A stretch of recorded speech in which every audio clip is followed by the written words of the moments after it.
In today's video, I'm going to teach you how to move elements in Webflow tutorial. Quick tutorial. First, open your Webflow workspace in the browser and choose the site you want to work on. From the project view, head to the dashboard, then click Open in Webflow to launch the designer. Once the designer loads, we're ready to look at where elements live and how you'll move them around. On the left, open the Elements panel so you can see the categories you'll use. Start with Structure. This is where you'll find layout building blocks like sections, containers, and grids. These set the foundation for where your content can sit, and understanding their hierarchy makes moving elements later much easier. Switch to Basic. Here you'll see div blocks, links, buttons, and more. These are your everyday pieces. When you move them, you're usually reordering content inside a parent container or reorganizing small chunks of layout. Jump into Typography. Headings and paragraphs live here.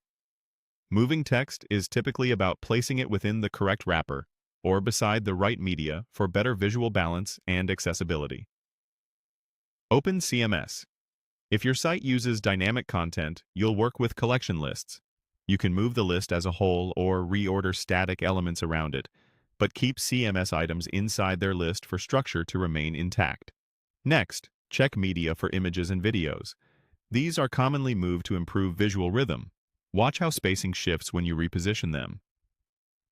Open forms to see inputs and buttons you might group together.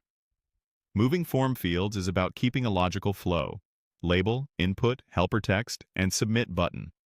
Have a look at Advanced for components like sliders and tabs, and then Other for additional pieces.